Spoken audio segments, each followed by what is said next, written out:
I'll hear people say, if you believe it, then you can achieve it.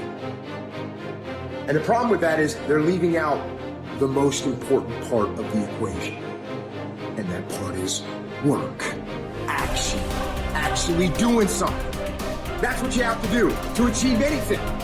Yeah, you gotta believe it, but you better get the work done. When you're a kid, you're all potential. It's chaotic potential. It can manifest itself in any number of ways. And maybe you don't want to give that up. So you're like Peter Pan. You want to be a kid forever because you don't want to give up the potential.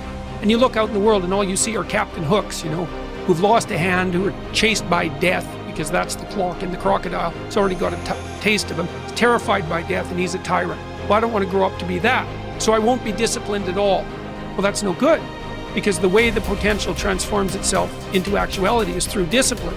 You say, well, I don't know what to do. It's like, that's okay. Nobody does. Go do something. Do the best thing that you can think of.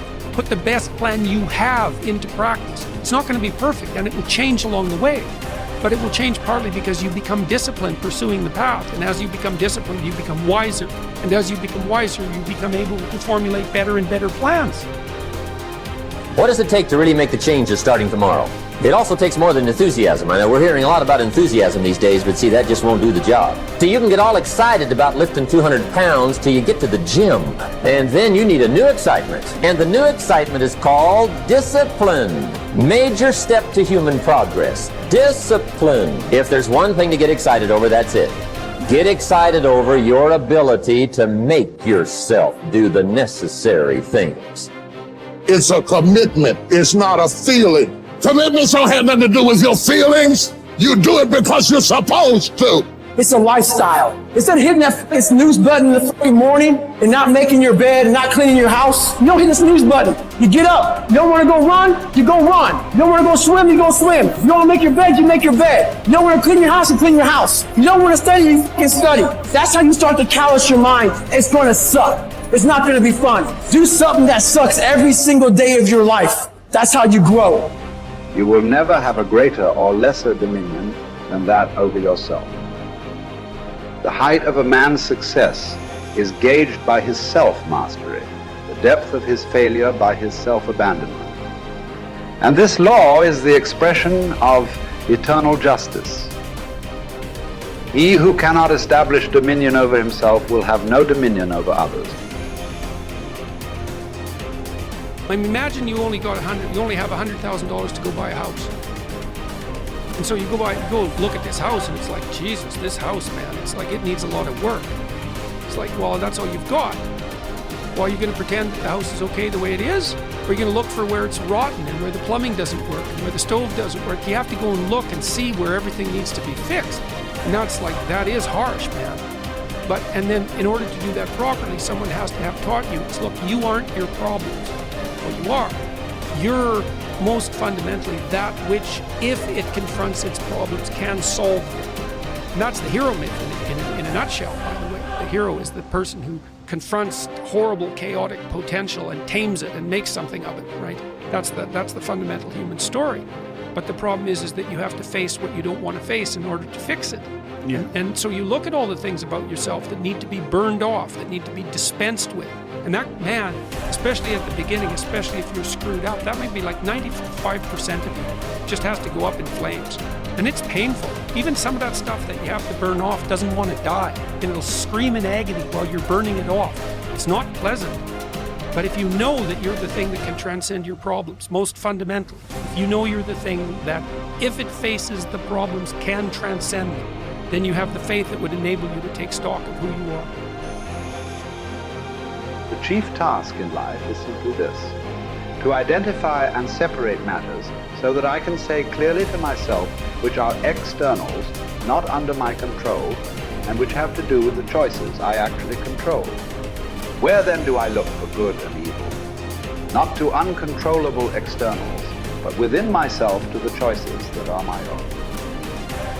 Remember that among the things over which we have complete control are the goals we set for ourselves. I think that when a Stoic concerns himself with things over which he has some but not complete control, such as winning a tennis match, he will be very careful about the goals he sets for himself. In particular, he will be careful to set internal rather than external goals.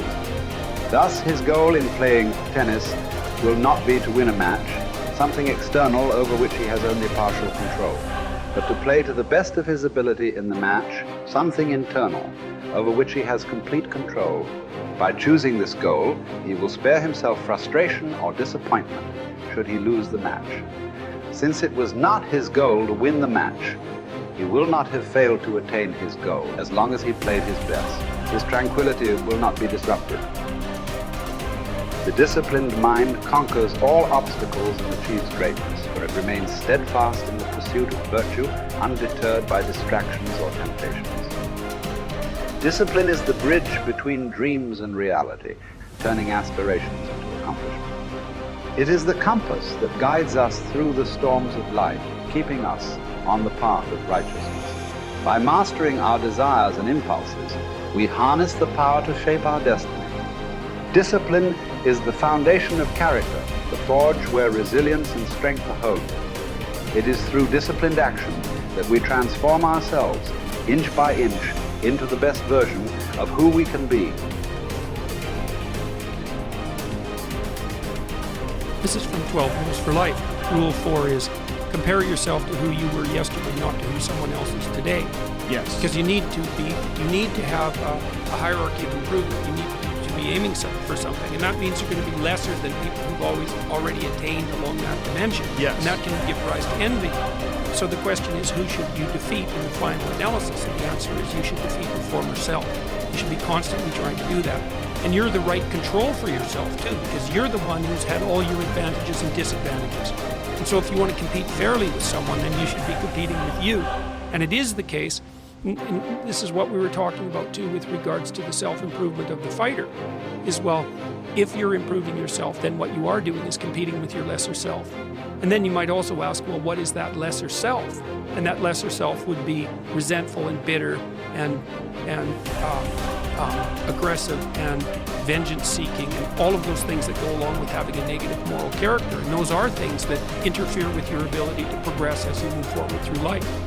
So it's very necessary to understand that this is why, I've been stressing this idea of personal responsibility. It's like, well, personal responsibility is to compete with yourself, is to be slightly better than yourself the next day. Yes. And it better in some way that you can actually manage, and that's humility. It's right, like, well, I'm a flawed person. I've got all my problems. Could I be as good as person X? It's like not the right question. The right question is, could you be slightly better tomorrow than your currently flawed self? And the answer to that is, if you have enough humility to set the bar properly low, then you could be better tomorrow than you are today. Because what you also have to do is you have to say, well, here's all my flaws and my insufficiencies, and the best that someone that flawed and insufficient could do to improve and actually do it is this. And that's not worth going out in the street and celebrating with placards. It's like, well, this is why I tell people to clean the room. It's not going to brag to someone that you did that. But someone as insufficient as you might be able to manage it. And that means you actually are on the pathway to self-improvement, and you're transcending your former self. And you might say, well, what's the right way of being in the world, if there is such a thing? And it's not acting according to a set of rules. It's attempting continually to transcend the flawed thing that you currently are. And what's so interesting about that is that the meaning in life is to be found in that pursuit. So I've been laying that out in these discussions too, because it's saying, well, the fundamental issue is that life is tragic and difficult, very tragic and difficult for everyone. And it's also tainted by malevolence, because no matter how things are tragic and difficult, but there's always some stupid thing that you could do or someone else could do that could make it even worse than it has to be. So that's life. And you need an antidote to that, because that can embitter you. Constant contact with that. Just the tragedy, but the tragedy combined with betrayal and malevolence, that makes it even worse, especially if it's self-induced. Okay, so you need something to set against that so you don't get bitter and resentful. Well, what do you set against that? Doing something worthwhile. By your own definition, say. You need some reason to get the hell out of bed on a terrible day because you've got something good to do. Well, what's the best thing you can do? Transcend your current wretched and miserable self. There's meaning to be found in that, and that's a meaning that's associated with responsibility. One of the things that I've been trying to lay out clearly is that life is hard.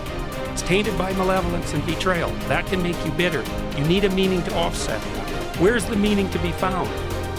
Not in rights, not in impulsive pleasure, but in responsibility. You take responsibility for yourself, so you take care of yourself. If you're good at it, you have some excess left over to take care of your damn family. If you're good at both of those, then you have some excess left over to take care of your community. Those are heavy burdens. You pick up the burdens, you find that's meaningful. The best way to pick up the burden is to continually improve yourself. And that's where the meaning is to be found. And so that meaning is in the continual self-transcendence. That's letting your old self die and the new self be reborn.